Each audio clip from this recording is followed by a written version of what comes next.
কোরআন বলছে যে আপনি এটা বাস্তবতা না রিসার্চ করলে কেমনে বুঝবেন? ফল যে জোড়ায় জোড়ায় আছে। তিনি দিনকে রাত দ্বারা ডেকে দিলেন, এতে চিন্তাশীল লোকদের জন্য অবশ্যই নিদর্শন রয়েছে। সুবহানাল্লাহ। আর জমিনে পাশাপাশি বিভিন্ন ভূখণ্ড আছে। সুবহানাল্লাহ। একই পৃথিবীতে কত রকম ভূখণ্ড, উর্বর জমি, অনুর্বর জমি আমরা পড়ছি না? আঙ্গুরে বাগান সমূহ আছে, শস্য ক্ষেত আছে, শির ও অশির বিশিষ্ট খেজুরের বৃক্ষ একই পানিতে সিজিত। সব একই পানিতে কি সিজিত। আল্লাহ বলে, কিন্তু ফলসমূহের আমি স্বাদে একটিকে অপরটির চেয়ে উৎকৃষ্টতর করে দিয়েছি। এতে যারা বুদ্ধিমান তাদের জন্য নিদর্শন রয়েছে। এই নিদর্শন আপনি রিসার্চ ছাড়া কেমন ধরবেন? আল্লাহ বলে, আমি একই জমিনে, একই ভূমি, একই পৃথিবী বিভিন্ন রকম তারতম্য রাখছি। এখানে একই পানিতে সিজিত, অথচ ফলের মধ্যে মজার মধ্যে কি আছে? ভিন্নতা আসে। এই জায়গায় চিন্তাশীল যারা বুদ্ধিমানদের জন্য কি আছে? নিদর্শন আছে। এই নিদর্শনটা আপনি ইয়ে করে পাইতেন না। এই নিদর্শন আপনি আয়াত পড়ছেন আর আপনি বুঝে যাবেন, বিষয়টা এমন না। এই নিদর্শন সাহেব বারবার বলছে এটা গবেষণার সাথে সম্পৃক্ত। কোরআন কিন্তু গবেষণার বই। আজকে একটি কাফেররা গবেষণা করে কিন্তু তাদের মধ্যে অনেক মুসলমান, আর তারা একদম খাঁটি মুসলমান হয়ে যাবে। তারা আল্লাহকে ধরতে পারবে যে অবশ্যই আছে, যে সৃষ্টি একটা সৃষ্টি হয়েছে, এটা বললে হবে না, যুক্তি আছে। তাহলে আল্লাহ প্রক্রিয়াগুলো বলছে দেখো, আজ মানুষ বীর্য বানাক। আল্লাহ বীর্য নিয়ে আমাদের প্রশ্ন করছে যে বীর্য নিক্ষেপ করো। তুমি তো এখন ওই যে টেস্টি টিউব বেবি আছে না, নারী পুরুষ থেকে নিয়ে দিয়ে বাচ্চা হয়ে যাচ্ছে, কিন্তু ঠিক আছে, এখন নিয়ে দিয়ে তুমি বাচ্চা বানাচ্ছ, তুমি বীর্য বানাও। আল্লাহ কিন্তু একবারে ঘোড়ায় আঘাত করছে। এখন কিন্তু মানুষ প্রসেসিংগুলো করতেছে, বীর্য নিয়ে তারপর বিভিন্নভাবে রাখিয়ে বাচ্চা ইয়ে করতেছে।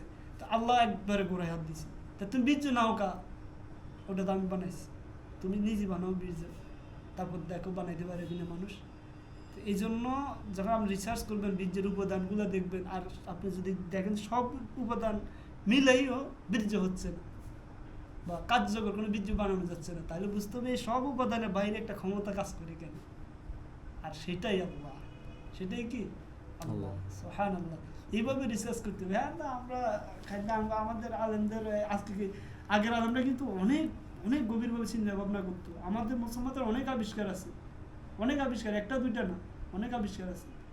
তারা অনেক রিসার্চ করতো। রাসূলুল্লাহ সাল্লাল্লাহু আলাইহি ওয়াসাল্লাম নিজে আসমানে দিয়ে তাকায় তাকায় চিন্তা করতো, তখন তার এবার বিজ্ঞান আবিষ্কার হয়নি। আমাদের আবিষ্কার চিন্তা গবেষণাগুলো একদম হারাই গেছে। আমাদের শাইখ মাঝে মাঝে বলে, কিন্তু অনেক এটা অনুধাবন করে না। আমি কিন্তু শাইখের কথা শুনে আমার অনেক ভালো লাগছে, আর আমি এর আগের থেকে টুকটাক বিজ্ঞান আয়াতগুলো দেখতাম। এভাবে আল্লাহর প্রতি দৃঢ় বিশ্বাসের জন্য আপনাকে একবারে কোরআনকে ফুঙ্কানো ফুঙ্কানো। আমার তো এই দেখেন কোরআনের সুবহানাল্লাহ, আমি কিন্তু কোরআনের এমনি না, প্রত্যেকটা আমার মার্ক করা আছে, দাগ করা আছে। যেমন ধরেন আমি এই যে দাগগুলো দিছি না, আমি যে পৃষ্ঠায় দাগগুলো দেখবো আমি নিশ্চিত এখানে আমি কোনো একটা বিষয়ে পয়েন্ট করছি। কী করছি? এই যে কোনো একটা বিষয়ে আমার পয়েন্ট করা আছে। তো পুরো কোরআনটা আমার পড়া একবারে প্রতিদিন বা পুরো এক মাসও তো সম্ভব না বুঝে বুঝে, যে আমি একটা মূল ভাব কোরআন যে বিষয়গুলো আমার দরকার, এই যে আমি দাগ দিছি, 3 দাগ আছে, 2 দাগ আছে, মানে হচ্ছে এখানে গুরুত্বপূর্ণ একটা বিষয় আমার পয়েন্ট করা আছে। এবার পুরা পুরা একদম সব সূরায় পুরো কোরআনে আমার এইভাবে মার্ক করা আছে, পুরো কোরআনে। এবং গুরুত্বপূর্ণ যেগুলো আমার কাছে মনে হয়েছে আমি কিন্তু মার্ক, এই দাগ আছে মানে আমি বুঝছি আমার এখানে কিন্তু আছে, এখানে কিন্তু আমার আছে। এইভাবে কোরআনের সাথে একটা অন্তরঙ্গ সম্পর্ক করে দিল, আপন জনের মতো। কোরআনকে চিনতে হবে, বুঝতে হবে কোন চূড়ায় কী আছে, কোন চূড়ায় আমার জন্য কী দেওয়া আছে, আপনি বুঝতে হবে। আপনি না বুঝলে আপনি কোরআন বুঝতে পারবেন না। আমি একটা বেশি না, আপনি একটা আয়াত দেখেন, একটা আয়াত সূরা বাকারা 155 নম্বর আয়াত, এটা আপনার জন্য যথেষ্ট। আপনি যদি বুঝতে পারেন, এখন 155 নম্বর আয়াতই আপনার যথেষ্ট। 155 নম্বর আয়াত কি যথেষ্ট? আপনার পুরো জীবনটা এখানে আছে। আপনি মনে করেন যে কিরে আমার এত কষ্ট, এত পেরেশানি কেন আসে? আসল বাস্তব সত্যটা হইল আপনাকে এই পেরেশানিতে ফালাবে, কষ্টে ফালাবে, এটা আল্লাহ ওয়াদা করেছে, এবং আল্লাহ এই জন্য বানাইছে। আল্লাহ বানানোর উদ্দেশ্য এটা। আপনি মনে করেন আমি হাসুক্ত নামাজ পড়ি, আমি সব হালালের উপর আছি, আমি সব কিছু আল্লাহ বিধিবিধান মানতেছি, তারপর আমার কষ্ট কেন? ওই কষ্টটাই আপনার জন্য আল্লাহ পাকের দয়া। আল্লাহ পাকের কি? আপনি যত কষ্ট করেন, আপনি যদি পরীক্ষা না দেন, আপনার কোনো সার্টিফিকেট, বড় সার্টিফিকেট অর্জন করা সম্ভব না। যতই পড়ছেন আপনি যদি পরীক্ষা না দিলে কি? আল্লাহ এই সূরা বাকারার 155 নম্বরতে এই কথাই বলছে, মানুষকে আমি পরীক্ষা করবই।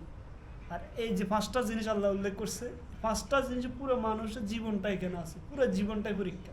5টা জিনিস খুব সংক্ষেপে আল্লাহ উল্লেখ করে দিছে। 1 নম্বর আল্লাহ বলছে কি, আমি পরীক্ষা করবো ভয় দিয়ে। কি দিয়ে?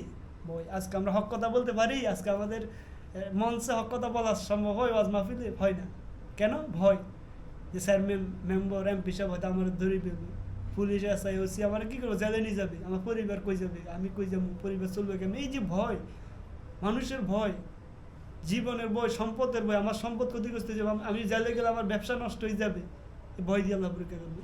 2 নম্বর আল্লাহ তাআলা ক্ষুধা দিয়ে, কঠিন এক জিনিস। আল্লাহু আকবার। আল্লাহ ইমানদারদেরকে কঠিনভাবে, অনেক এখনকার অনেকের চিনি যারা অনেক কষ্টে আছে, মাঝে মাঝে অনেক কষ্ট করে ক্ষুধা দিয়ে।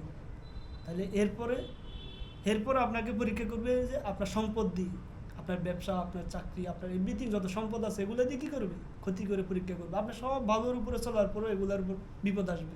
তারপর আপনার জীবন দিয়ে, আপনার পা ভেঙে যেতে পারে, আপনি অসুস্থ হতে পারে, আপনার পরিবার অসুস্থ হতে পারে, মারা যাইতে পারে, দুর্ঘটনা হইতে পারে, বিভিন্নভাবে আপনার জীবনের উপরে পরীক্ষা করবে। তারপর যারা ফল প্রসাদাদি আছে এগুলা করে, কৃষি খাত, কামার দলিল, এগুলোর পরীক্ষা। তাইলে এই 5টার মধ্যে পুরো জীবন, একটা মানুষের পুরো জীবন, তার আশেপাশে, তার সাথে সম্পৃক্ত সব মানুষকে একত্র করে আল্লাহ পরীক্ষা করবে। এরপর আল্লাহ চমৎকার কথা বলছে যে অবাশশিরিস সাবিরিন, সুসংবাদ শুনাই দাও যারা এই 5টা পুরো জীবনের পরীক্ষার মধ্যে কি ধরতে পারছে, ধৈর্য ধরতে পারছে। এরপরে আল্লাহ বলছে তাদের উপরে আল্লাহ পাকের রহমত, ক্ষমা এবং আরো গুরুত্বপূর্ণ যে বিষয়, তারা হেদায়েত পাচ্ছে। সুবহানাল্লাহ। আমি আয়াতটার শেষে দেখে আমি অবাক হলাম যে হেদায়েতের জন্য মানুষ বারবার সূরা ফাতিহাতে আল্লাহর কাছে দোয়া করে, যে হেদায়েতের ওয়াদা আল্লাহ পাক দিয়েছে। আল্লাহ বলে এরা হেদায়েত পাচ্ছে। সুবহানাল্লাহ। এই 5টা জিনিস পুরো জীবনের পরীক্ষা, যে এর উপর ধৈর্য ধরতে পারে, আল্লাহ কই কি সে হেদায়েত প্রাপ্ত। এর চেয়ে বড় আর কিছু নেই, হেদায়েত প্রাপ্ত চেয়ে বড় কিছু নেই। যে হেদায়েতের জন্য আমরা সার্বক্ষণিক দোয়া করি। সুবহানাল্লাহ। তো এই জাস্ট একটা আয়াত যদি সূরা বাকারা 155 নম্বর আয়াতকে ধরতে পারে আর এটা চিন্তা করে, এটাকে ধারণ করে জীবনে চলতে পারে, বাস না, সে সফল হয়ে যাবে। কারণ আল্লাহ বলছে সে সফল, সে হেদায়েত প্রাপ্ত। সুবহানাল্লাহ। আমরা বুঝি না, আল্লাহ আমাদের বুঝার তাকবীর বিশেষ করে আল্লাহকে গভীরভাবে ধারণ করার জন্য ইবাদতের সাথে সাথে আল্লাহ যে বিষয়গুলো নিয়ে চিন্তা করতে বলছে, আমাদেরও যাদের আমরা শিক্ষিত, বিশেষ করে যারা আমরা ধরতে পারি, বুঝতে পারি, আমাদের এগুলো নিয়ে, বিজ্ঞান নিয়ে, আল্লাহর সৃষ্টি তত্ত্ব নিয়ে গবেষণা করা দরকার। আল্লাহ বহুত জায়গায় বলছে, আল্লাহ কোরআনে বারবার অনেক জায়গায় বলছে যে আর চিন্তা করো না কেন, নাকি অন্তরে তালা লাগানো আছে, চিন্তা করলে তো তুমি আমরা দৃঢ়ভাবে ধারণ করতে পারবে। তুমি দেখো না তোমার আশেপাশে খুঁটি ছাড়া কোনো কিছু স্থাপিত হইতে পারে না, এত বড় আসমান কেন খুঁটি ছাড়া হয়ে গেছে, তুমি চিন্তা করো না এটা কীভাবে সম্ভব। আর অনেক কিছু বিজ্ঞানের কথাটা বলবে যে বিজলি চমক দেয়, আমি এটা নিয়ে পড়ছি সুবহানাল্লাহ, যে বিদ্যুৎ চমক দেয়। এই বিদ্যুৎ চমক, খানা যদি ঠাডা আমরা যা বলি, এটা জাস্ট ইলেকট্রনের সংঘর্ষ ছাড়া আর কিছু না। বাতাসের সাথে ইলেকট্রনের সংঘর্ষ ছাড়া। ইলেকট্রন না বুঝলে মানুষ বিদ্যুৎ চমক কেমনে বুঝবে? আল্লাহ বলছে আমি বিদ্যুৎ চমক দিই, এ দ্বারা কাউকে আঘাত করি, এ দ্বারা বেশি সুসংবাদ দিই, এ দ্বারা অনেককে সতর্ক করি। আল্লাহ দেয় বিদ্যুৎ চমক। কীভাবে দেয়? সুবহানাল্লাহ। আপনি এটা ধরতে হলে আপনি ইলেকট্রন প্রোটনকে বুঝতে হবে। ইলেকট্রনের বিচ্যুতি হচ্ছে বিদ্যুৎ চমক। ইলেকট্রন অর্থাৎ ম্যাগের মধ্যে ইলেকট্রনগুলো থাকে, এগুলো যখন কি হয়, একটার সাথে একটা বাতাসের কারণে কি হয়, ঘর্ষণ হয়, বাতাসের সাথে কি হয়, ঘর্ষণ হয়, ওই ইলেকট্রনগুলো ছুটে যায়, নিচের দিকে চলে আসে। আর এইভাবে ইলেকট্রন ছুটে, আর বাতাসের প্রচণ্ড ঘর্ষণের কারণে কিন্তু 3টে জিনিস সৃষ্টি হয়, তাপ, শব্দ এবং আলো। কিন্তু আলোর গতিবেগ সব থেকে কি বেশি, এজন্য আমরা শব্দের আগে কি দেখি, আলো দেখি, তারপর শব্দ দেখি, তারপর যখন পরে তাপ শক্তিটা দেখি। তাপ শক্তিটা কি, যেটা জ্বালাই দেয়, এটা হলো জ্বালাই দেয় না। এই বিষয়ে আল্লাহ বিস্তারিত আলোচনা করছে। আপনি এই সত্যটা ধরতে পারলে তো আপনাকে গবেষণা করতে হবে। আপনি আল্লাহর আয়াত পড়ছেন, হয়তো বিশ্বাস করতে পারেন। এই বিশ্বাসের দৃঢ়তার জন্য আপনাকে কী করতে হবে? ইব্রাহিম আলাইহিস সালাম আল্লাহকে বলছেন, আল্লাহ আপনি যে মানুষের আবার পুনরুত্থিত করবেন, কেমনে করবেন, আমার যদি একটু কি করতেন, বলতেন। তখন আল্লাহ বলে, ইব্রাহিম, সূরা বাকারার আয়াত, যে তুমি কি বিশ্বাস করো না, বা আমার উপর কি দৃঢ় বিশ্বাসী না যে আমি আবামি তুই কি করি? তখন ইব্রাহিম আলাইহিস সালাম বলে, আল্লাহ অবশ্যই। কি? অবশ্যই। তারপরে কেন তুমি দেখতে চাইছে? বলে, আল্লাহ আমার অন্তর প্রশান্তির জন্য, আমার আর একটু প্রশান্তির দরকার। আমরা ঈমান আল্লাহর উপর থাকতে হবে, চিন্তা গবেষণা ছাড়াই থাকতে হবে। সব কিছু আল্লাহ বানাইছে, চিন্তা গবেষণা ছাড়াই বিশ্বাস করতে হবে। কিন্তু গবেষণাটা কেন করবো? অন্তরের প্রশান্তির জন্য, দৃঢ়তার জন্য, যে অবশ্যই আমাকে আমার রবের সামনে দাঁড়াইতে হবে। এই যে বিশ্বাসের দৃঢ়তার জন্য, এটা আল্লাহর কথা। এই গবেষণা কেন করবা? দৃঢ় হওয়ার জন্য। ইমান তো তোমার আছে, ইমান যাতে দৃঢ় হয়, হাজার বিপদে তোমার ইমান দিয়ে তোমার কি করতে না পারে, সরাই দিতে না পারে। আর এটা তুমি আল্লাহর আয়াতগুলো জানার পর গবেষণা ছাড়া সম্ভব না। এই জন্য আমাদের সাহেব বারবার বলে যে আমাদের এই জিনিসটা স্কেলটা বাড়াইতে হবে, বিশেষ করে শিক্ষিত মহলকে। আমরা এটা একদম অনুধাবন করি না। আমাদের শিক্ষিত মহলকে কোরআন আয়াতগুলো নিয়ে, কোরআনের সাথে একটা আপনজনের মতো সম্পর্ক করে ফেলতে হবে, একদম আপনজন। কোন আয়াতে কোন সূরায় কি বলা আছে, আমার কোন হেদায়েত দরকার, কোন ফাতেহার দরকার, আমি বিপদে পড়ছি, আমার মুক্তির জন্য কি প্রয়োজন, আমার জানা দেখতে হবে যে আমার ওই সূরার ওই জায়গায় আমার এই ফাতেহাটা আছে। আমার যখন ইমান দুর্বল হবে, আমি আবার কোরআন খুলবো, এই আয়াতগুলো পড়বো, আমার ইমান বাড়িয়ে যাবে। আর যদি আমার এই কোরআনের সাথে আপনজনের মতো পরিস্থিতি না থাকে, আমি আমার একটা সমস্যার সমাধান কোরআন কোথায় খুঁজবো? কোরআন তো আর একটা দুইটা আয়াত না, আমি কোথায় খুঁজবো, কোথায় পাবো সমাধান? কারণ আমি আলেমের কাছে দৌড়াইতে হবে। কেন আমাকে তো হেদায়তের জন্য কোরআন দেওয়া হয়েছে, না আলেমের কাছে কেন দৌড়াইতে হবে? আমার সমস্যা একটা আলেমের কাছে দৌড়াবো, আমি না বুঝতে দৌড়াবো। আমি যখন বুঝবো, আমি আলেম থেকে জানবো, তাহলে আমার সমস্যা তো আমি সমাধান করতে পারবো। আমার সমস্যা তো সব আলেমের সমাধান করে দিবে এমন না, তার থেকে আমার আগেই জানা থাকতে হবে সমাধানও পেয়ে যাবে। এই জন্য আমাদের এই কোরআনকে আপন জনের মতো ধারণ করতে হবে, অত্যন্ত ভালোবাসার সাথে, অত্যন্ত বিশ্বাসের সাথে। সবচেয়ে বড় হচ্ছে বিশ্বাসের সাথে কোরআনকে পড়তে হবে। অনেকেই কোরআন পড়ে, অনেক কাফেররাও কোরআন নিয়ে চিন্তা গবেষণা করে, রিসার্চ করে, তো অনেকে ইমান নসিব হয় না। কেন? তাদের এই বিশ্বাস নাই বলে। সাইকিটা বারবার বলে কোরআনের কাছে আসতে হবে আমাদের দৃঢ় বিশ্বাসের সাথে, দৃঢ় বিশ্বাসের সাথে, তাহলে কোরআন আমাদের হেদায়েত দিবে। আর এই হেদায়েত, পুরো হেদায়েত প্রাপ্ত আল্লাহ বলছে এই পাঁচটা গুণ যারা আছে, যারা এই পাঁচটা পরীক্ষার মধ্যে কি করতে পারবে? ধৈর্য ধরতে পারবে। টোটাল আমাদের সফল হইতে হলে যে জিনিসটা লাগবে সেটা কি? ধৈর্য। ধৈর্য ছাড়া আমরা কি হইতে পারবো না, কোনোভাবে সফল হইতে পারবো না। ধৈর্য ছাড়া সফল হওয়া অসম্ভব। ধৈর্য লাগবে, এটা আল্লাহ ওয়াদা যে তোমার কাছে আল্লাহ যে সাহায্য আসবে, এটা তুমি কিভাবে পাইবা? ধৈর্যের সাথে, সালাত এবং ধৈর্যের সাথে। এই যে আমাদের ধৈর্য ধরতে হবে এবং আমাদের কোরআনের সাথে আপন জনগণ সংগ্রহ করতে হবে সাথে।